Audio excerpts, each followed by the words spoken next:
Episode 8 of the Rugby League United podcast. We've been headlining, focusing on some of the headline makers, the sports headline makers on this series so far. This week, I'm keen to get to know a little bit more about one of the leading lights behind the headlines, a man who has been added to the RFL Roll of Honour. The RFL Benevolent Fund has been involved and was indeed developed for players, families, and those suffering life-changing injuries, and sometimes far worse than that, playing the sport of rugby league. And it's their general manager, Steve Ball, who's our guest this week. Hi, Steve. Hello. How are you, first of all, and how's this period been for you? Well, it's certainly not normal, and it's even worse for those people who I deal with in the line of work. Those people that have had catastrophic injuries and are at home. I think they've felt it more than anybody else in the entire country, to be honest.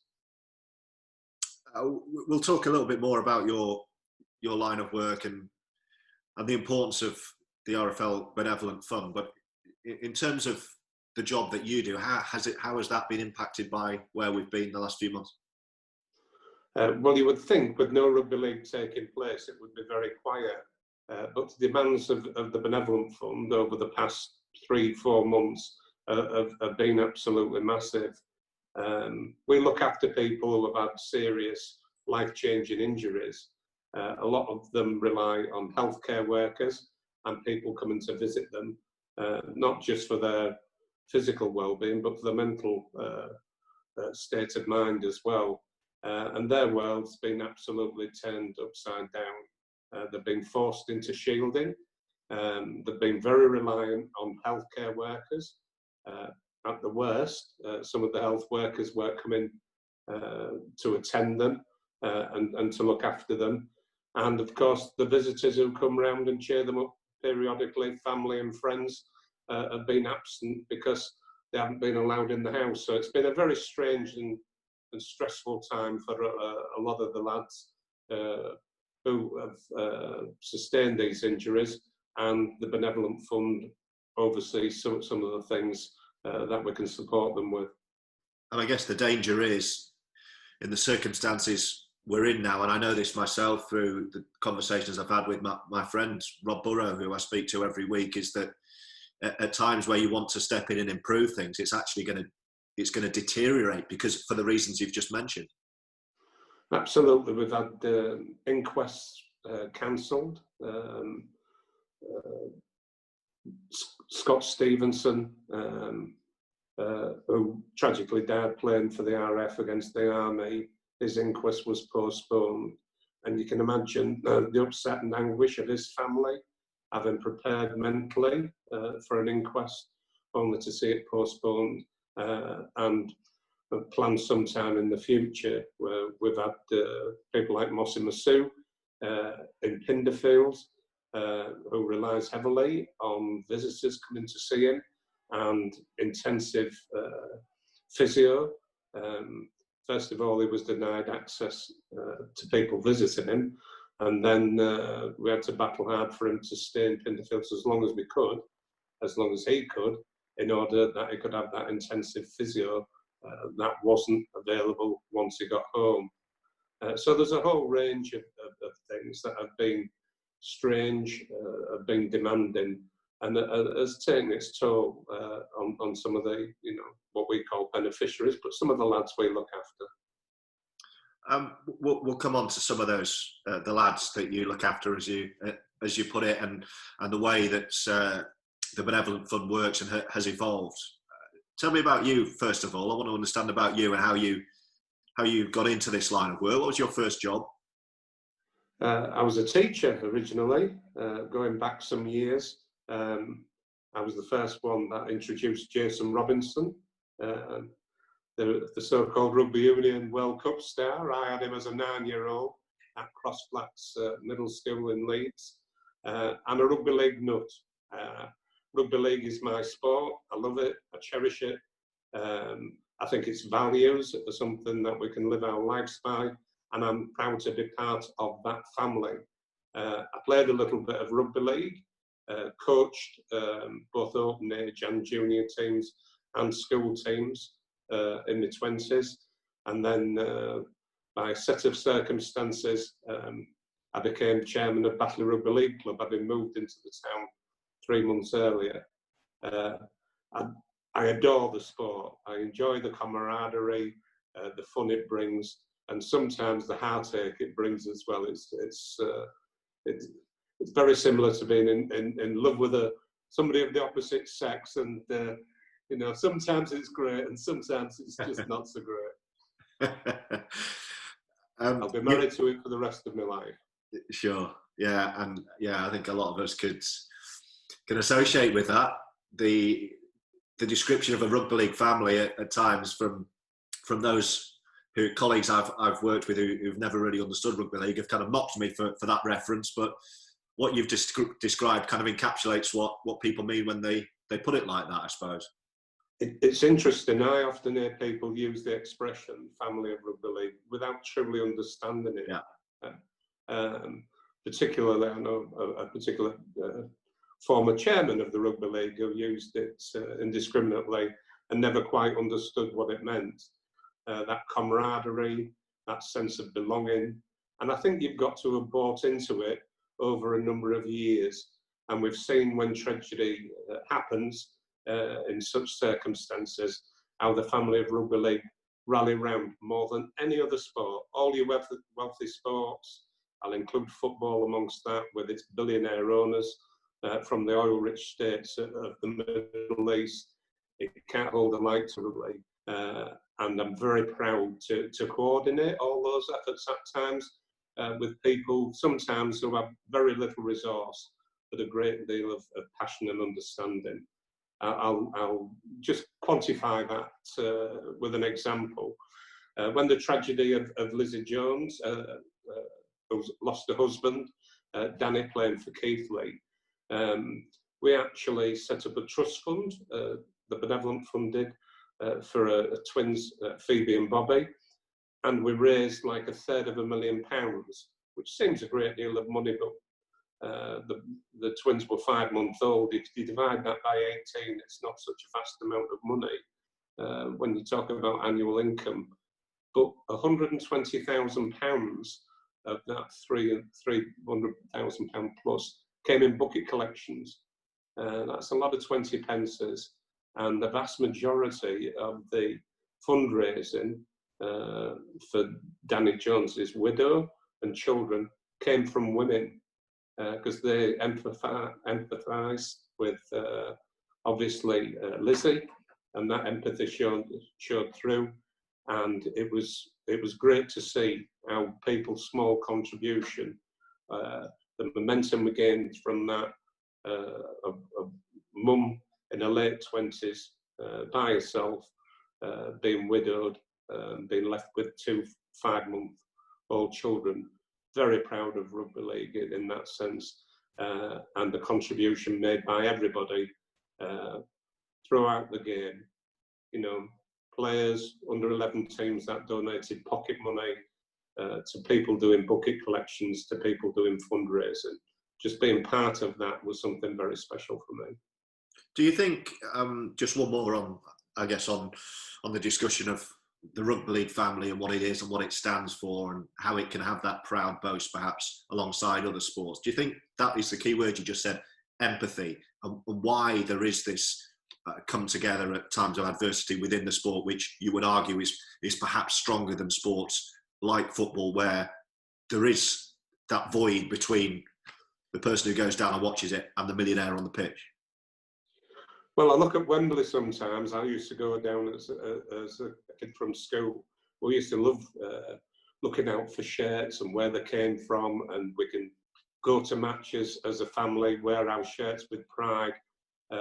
Again, I think the women's influence on the game is apparent, that family value of how to behave. And it's great when I go on holiday, I look for people in Widnes t-shirts or St Helens or Wigan or Leeds or whatever, have a bit of crack, and it's an instant friendship. Whether that would be the same if you were fans of Murray or Federer or cricket supporters, I'm not exactly sure, but I'm very much pleased to be part of that family. It's a very tight-knit group, almost isolationist that time, I live up in Hexham, and I must know every rugby league supporter in Hexham, and I cherish everyone that I meet every month. It's a natural introduction of, did you watch the match? Yeah. What did you think of it? And how do you think that the Great Britain team or your team will be performing next year, or hopefully next year as time goes on? You know, I used to be the opposite. When I went on holiday and I saw rugby league shirts, I used to hide because I used to think they would come and have a go at me for something I've said in commentary or something I've written about their team. And I can only assume your commentary's got better over the years. I can't see you hiding underneath any holiday tables, but I would imagine you'd like to do so now. No, I kind of joke about that. We'll talk a bit more about your role and what it entails in a sec, but it is about giving. It's about supporting others. But I want to understand how you got to do that. You mentioned, I mean, your CV, fairly impressive. The clubs you've worked for: Hull FC, Hunslet, RFL, Leeds. You mentioned Batley, and into your current role. So you must have some. I'm trying to get to know you a little bit here. You must have some self-career drive about you, even though what the job you do now is fairly kind of. I was very privileged. I was very privileged because when I was at Batley, I was involved in something called Batley City Challenge, which involved raising money for the community and then spending it in terms of economic regeneration. I believe Batley at that time, when I was chairman, got something like £3.5 million, which was in the late 80s extraordinary. And I saw the power of sport then, and the power of connecting with the community.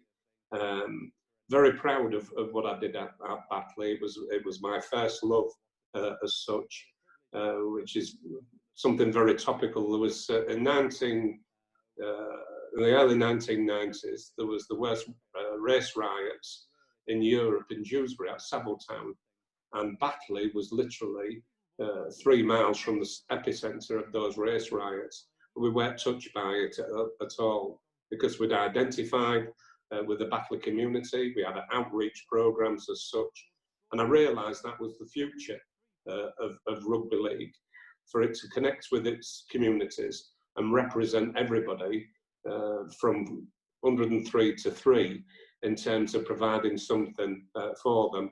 And people saying, you know, when they go on holidays, I'm from Batley, do you support Batley Rugby League Club? Yes, I do. And that really was what I wanted to be involved with. I got involved because of the £3.5 million with doing some major projects, some in the community, some physical. Because I had that capacity to raise money, I was always wanted in clubs to be part of their team. It's anybody who's been involved full-time in sport, in rugby league for 35 years, must be doing something right. And it is the fact I was at that capacity to gain money and do projects and connect with communities. I can only think of Gary Hetherington at Leeds, who's been around, I think, slightly longer than me, about a year or so longer than I, and I had the privilege of working alongside Gary when I was at Leeds for 10 years. The period that you've just outlined, and that you were involved with those clubs, and this is a theme that's really come through quite strong on this podcast series, through various players and coaches who've grown up in this macho world that we've come to know, and I guess it's a stereotype we're trying to get away from in rugby league, but something that certainly Dennis Betts talked about, and Rhys Lynn talked about, that young lads coming through would have to kind of hide their feelings because it was so macho, and no one really talked about the welfare side, the mental welfare side. What were your experiences of that through the clubs you've worked in?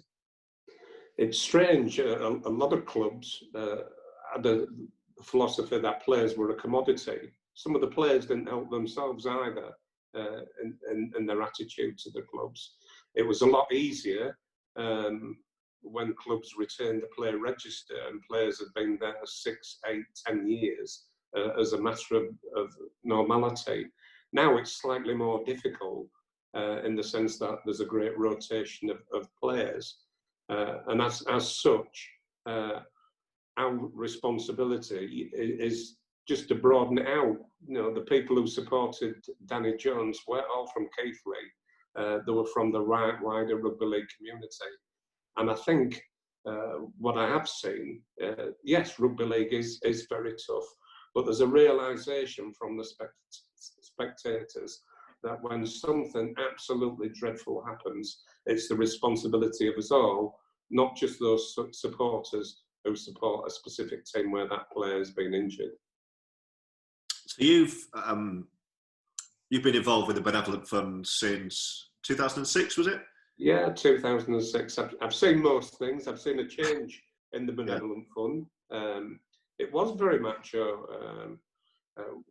What we tried to do originally was re-engage people who'd been lost to the game. In the 80s, and I can go back even longer than that, a couple of £1,000 were raised for a player, and then even though his injuries was life-changing, it was forgotten about. So what we've tried to do is originally to connect all those people together. We've got a great social team as well. If you understand the Benevolent Fund, I use this as a story, that every year I take a group of rugby players to Wembley who happen to be disabled. I don't take a group of disabled people to Wembley to watch the rugby. They're as much part of the rugby league family as any other part. And over the years, the Benevolent Fund is for amateurs, it's for professionals, it's for referees and coaches, and more recently, about 10% of all our cases are women who play the game. We had a recent case of somebody who got injured and had to go into hospital, and we supported them by paying their childcare costs. Now, that would have been unheard of 10 years ago, but that, as the games evolve, so is our responsibility to all those players that play the game. So if the initial goal or the initial aim of the RFL's Benevolent Fund was to re-engage players who perhaps, or people who've been lost to the game, did subsequent events, and you've outlined a couple already, did subsequent events kind of shape the course of what you were there for? It's strange, because you would think people who've had a terrible injuries connected with the game would be anti the game of rugby league, and that couldn't be farther from the truth. There were the forgotten people of the game. I go back to the actual origin of the Benevolent Fund, which was, as you said, only set up in the mid 2000s as such, and there was a generalisation that if somebody got injured, it wasn't about a bucket collection for 2 months. It was about a lifelong commitment. And the injuries of Danny Scott, who played for Moll Green in Huddersfield, and Matt King, who played for the academy team at London Broncos, really highlighted that it was a lifelong commitment. We'll raise some money for you because of the immediate problems such an injury would bring, but it was that lifelong commitment to say it's not just about £5,000–10,000. It's about meeting at Wembley. It's about refurbishing your house. I'll quote the case of a lad called John Burke, who was a great friend of mine. He played for Workington and got injured when he was 21. And for over 30 odd years, he put the kettle on with a walking stick. Now that can't be right. And just being part of re-establishing as the new normal, or as good as the new normal gets, we contributed to the refurbishment of his kitchen. It didn't have to go to the swimming baths to get a shower, and we restored people's dignity who'd struggled through no fault of their own.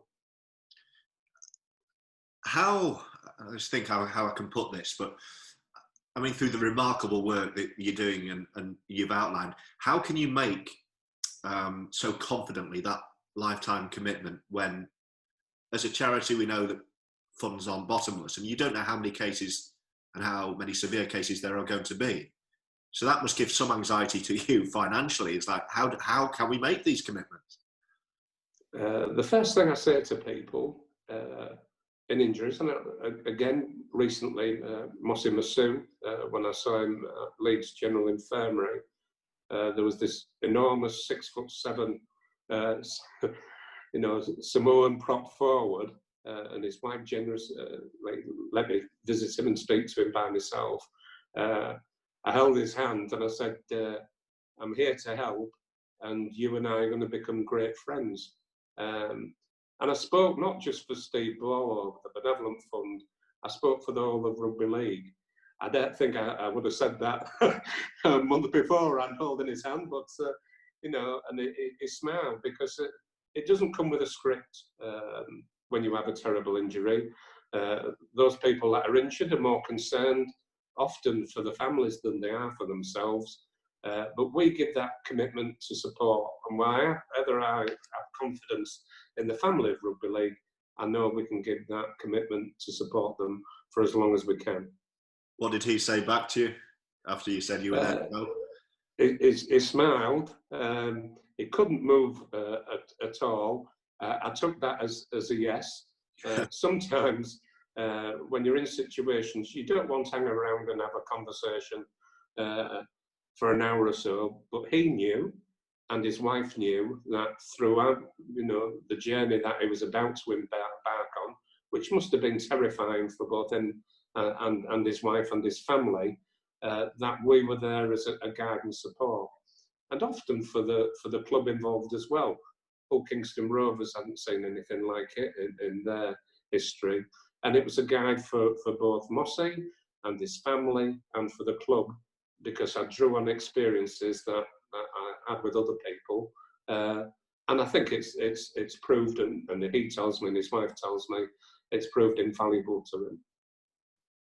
You've just kind of second guessed my next question, I suppose. The word experience there. I was going to ask you how on earth you learn in the role that has been moulded really for you, or you've moulded yourself, how you learn to react in situations like that when you're dealing firsthand with someone who is going through life-changing trauma, and there's going to be a dependency on you, and I guess there's pressure on you just to not just do the right thing, but in the right way, and offer it in the right way.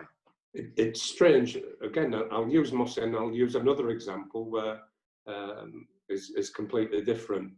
The lads who have been in Mossy's position often tell me they're more worried about the partner and paying the mortgage and what happens next. So we take away that worry as an instance, and we concentrate on them getting better.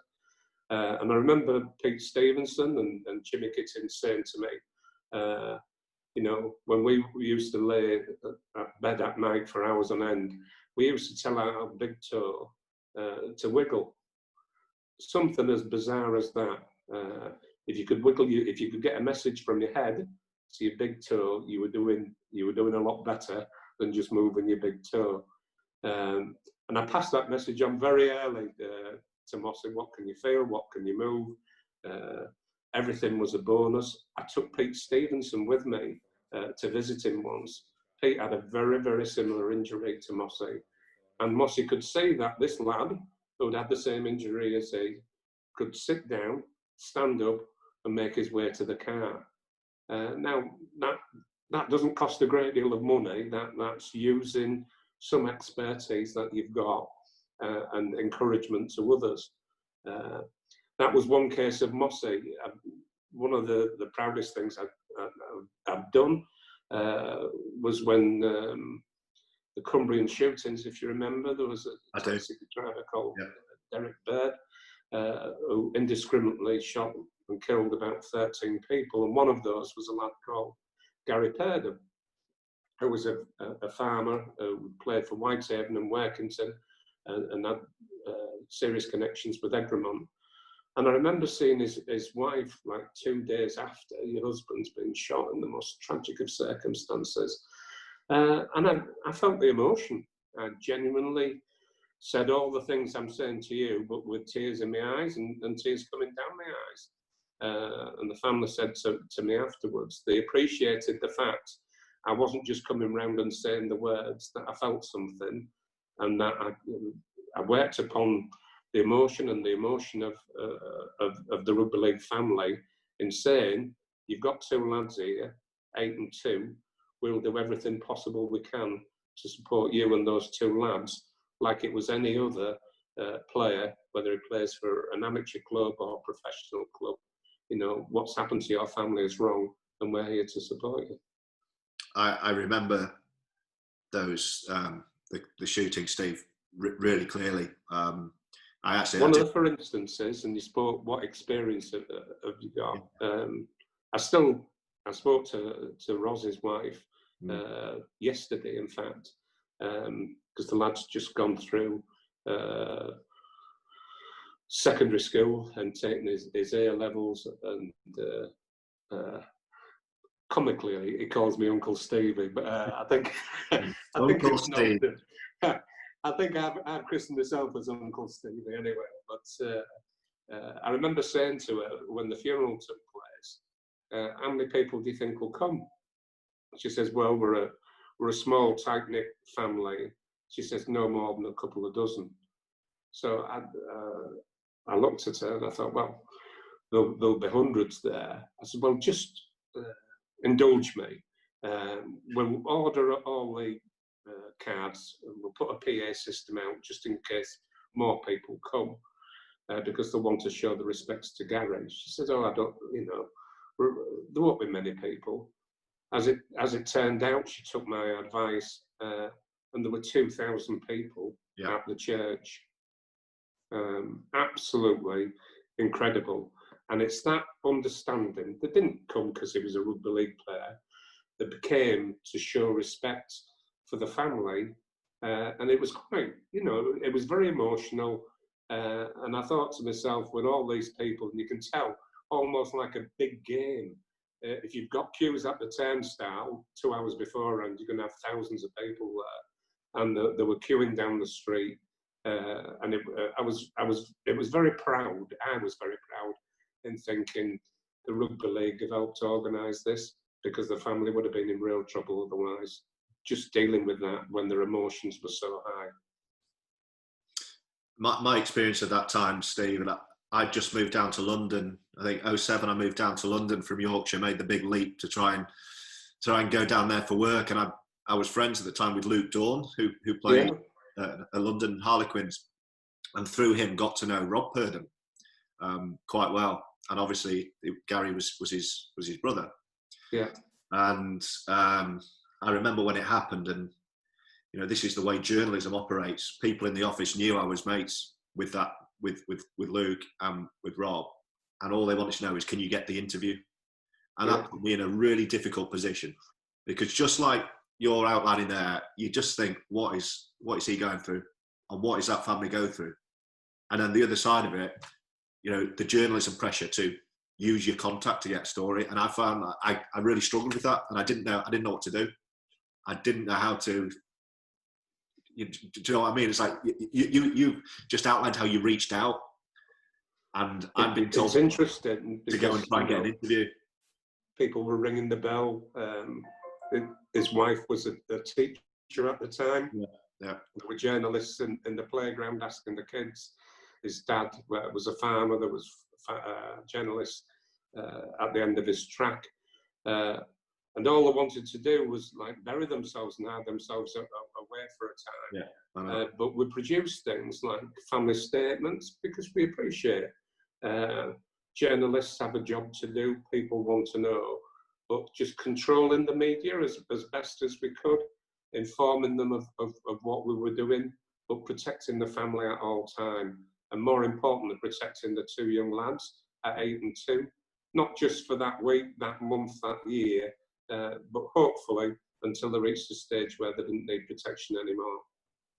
Yeah, it's finding that balance, isn't it, between support and intrusion, because you need to from the personal side let people know that you're there. You might they might not want to talk to you, but you want them to know you are there and you are there to help. It's absolutely. Kind of fine line. We put on one of the golden times, I remember, was that Workington and Whitehaven and Egremont came together, and we put on a match, Cumbria versus England. Steve McNamara, to his credit, brought an England side down to play, and we raised £83,000 at a game for Gary, again to put in a trust fund for his 2 kids. And seeing, arch enemies, and often, I dare say, sometimes foolish enemies. There's a lot more unites Whitehaven and Workington that keeps them apart. But they came together for that player's family, and she calls it good money.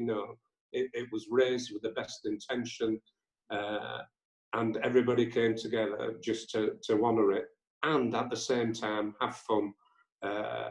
And respect rugby league as well as those people that play it. Did that awful experience of that time and the relationship you forged with and the support you were able to give the Purdon family, did that help you when 3 years later we lost Steve Prescott? Steve Prescott was a great character. The Prescott Foundation is one of the biggest fundraisers for the Benevolent Fund now. It raises between £40,000 and £80,000 per year for the Benevolent Fund. And Steve Prescott, more than anybody else I know, completely got what the Benevolent Fund was all about. It was all about inclusion. It was all about bringing people back into the game. And some of his challenges, again, I'll use Pete Stevenson and Jimmy Gittins and others who took part in them. He brought them back into the game. He supported them. He knew what to say to every one of them. He was a great, great man. And at the same time, probably didn't realise what an impact he was having upon everybody. And I still work with some of his colleagues at the SPF, the Martin Blondells of this world, who still support us. And dealing with Steve Prescott was a breath of fresh air, and he gave us, a driving force behind us to think this is what we're doing is right. And he contributed at that time half of whatever the Steve Prescott Fund made to the Benevolent Fund, and we continue to benefit from that. He was a great man. And his son is now kind of taking on the baton. I don't know if you've seen, Steve, that what Taylor Prescott has just announced that he's doing in a couple of weeks' time. It's always onerous for a son or a daughter to emulate his successful parents. So I can only tip my cap to him and say, well done, Taylor. And Kobe, his brother, will no doubt follow in his line. And Lindsay is just a special person anyway. So every year we take Steve's immediate family to Wembley just as a thank you. And they are just, as we were to them, they're much as part of our family as we are to them. Yeah, Taylor Prescott is just about to run 7 ultra marathons in 7 days to get virtually from St Helens to Wembley for the day that the cup final should have been on. And let me tell you, having spent last summer with him cycling through France, he will do it because he has that mentality. Sure. For a man who struggles to take his dog around the park, I have some empathy with him and complete admiration. Well, Taylor doesn't run more than 10k, and he just said in the way he does, "Oh, I just popped out for a 22 miler and I felt fine, so I'm going to give it a go." I think I may have left it too late in the day for a 22 miler at my age, but I'll be with him in spirit. This is all. I mean, the work that you do is remarkable, fantastic, and it's all about the inclusivity and incredibly selfless. But you must personally get a lot of pride from it. That's one of the great things about working in the field like you do, and the giving aspect of, I don't know, whether it's fundraising or support. Individually, that must give you a real lift. I enjoy it, although it's really demanding at times. I don't enjoy it as such. when you stand by somebody's bed after they've had such an injury. But you think, I can make a difference here. It's always difficult when you're by somebody's side and you can see the fear in their eyes. But I take great satisfaction in knowing that after a visit from, not necessarily from me, but from the Benevolent Fund, that it will give them some comfort, it will help steer them. I've said it before, we aren't there to change anything, we can't change anything, but sometimes we can take the sharpest corners away from families, and that's often a help. And the journey is a very lonely one, you know, and we're there for the long term, and the satisfaction that brings when we see people reconstitute their lives as well. It's not necessarily about the physical of their injuries. We've seen lads go to university, retrain, from doing media degrees for an electrician who could never work again effectively. We retrained him into doing something different, to being an architect as such. Matt King, who was as severely injured as you can imagine, he retrained and has worked as a lawyer and a solicitor for people who, in similar circumstances as himself, those that had catastrophic injuries. So it's not necessarily all about the physical side, it's about the emotional side as well, because often these lads dip, as you would do, as I would do, as you would do.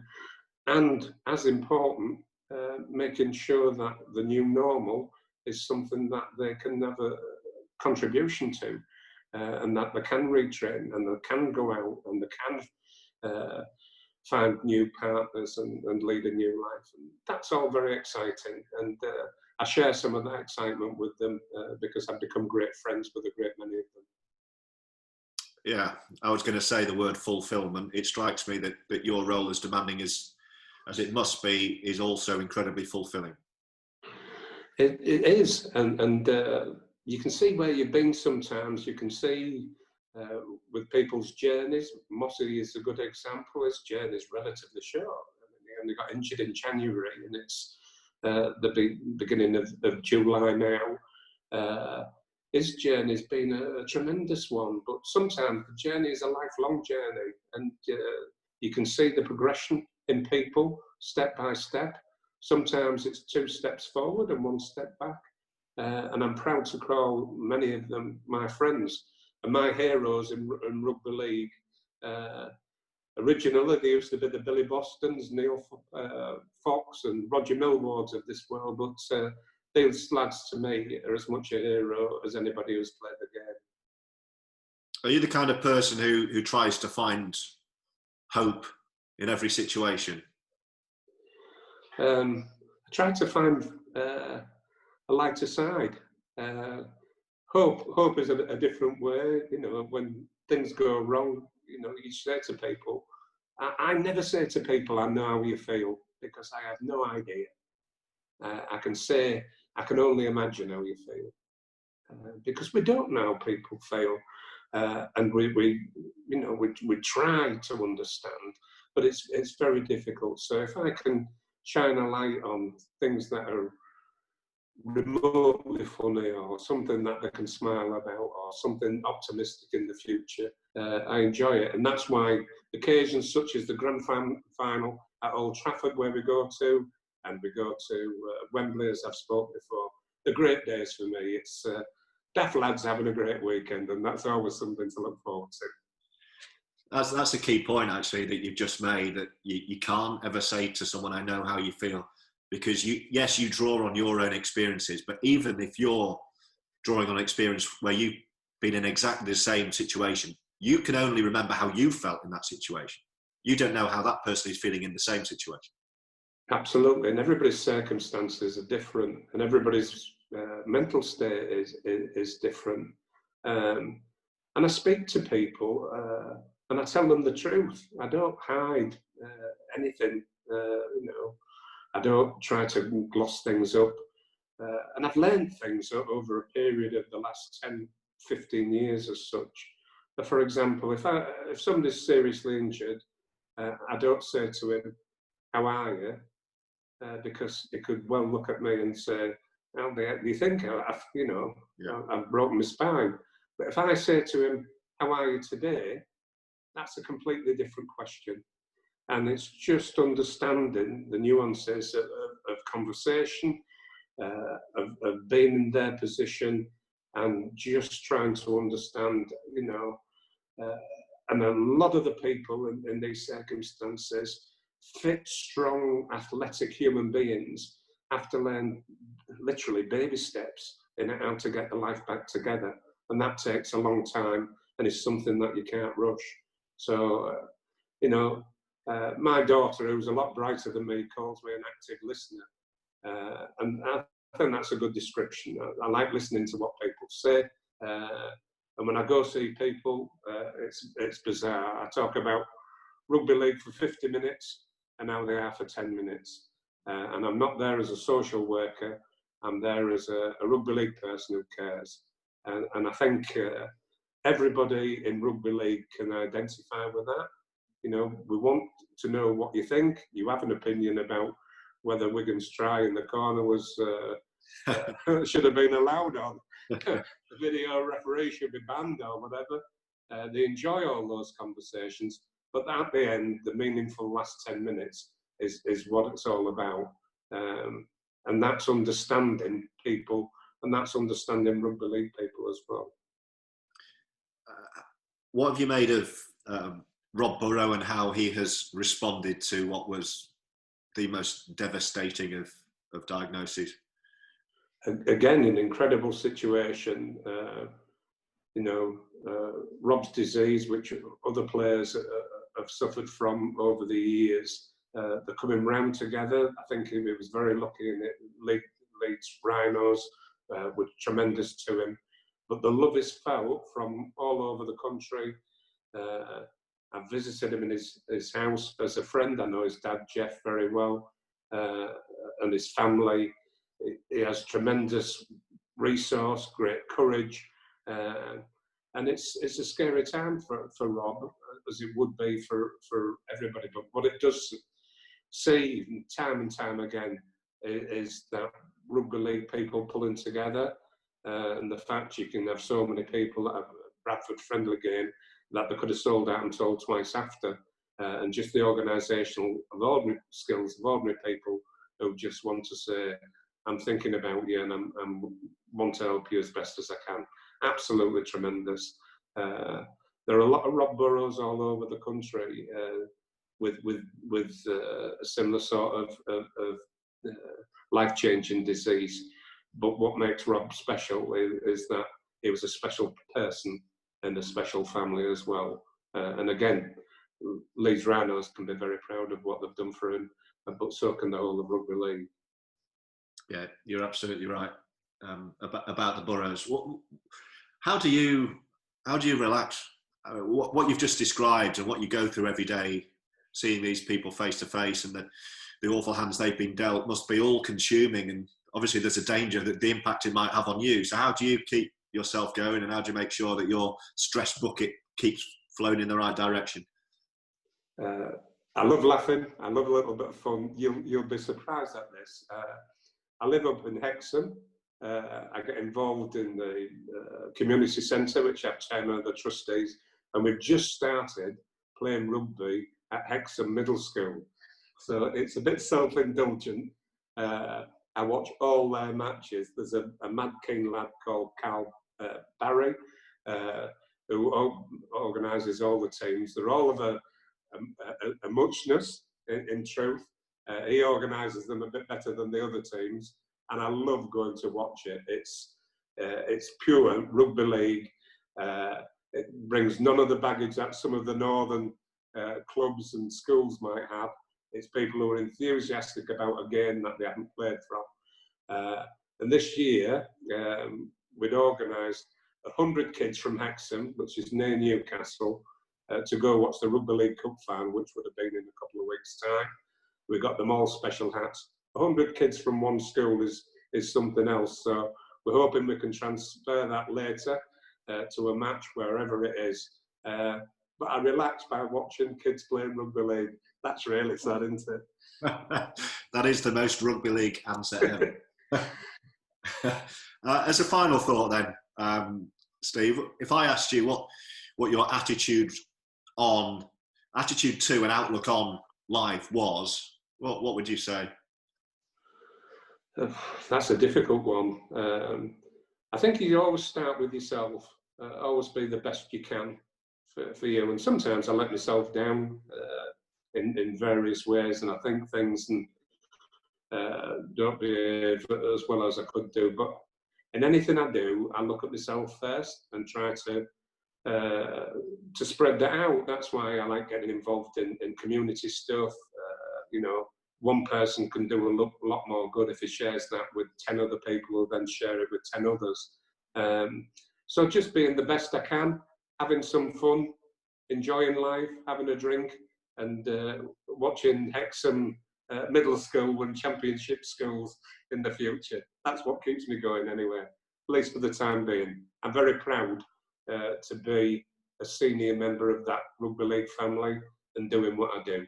I love it as a job. I wouldn't want to do anything else. Well, it's been a real pleasure chatting to you today, and thank you for the lesson in active listening as well. I told you my daughter was a lot brighter than me. Steve Ball, you've been brilliant. Thank you so much. All right, thank you. Bye-bye.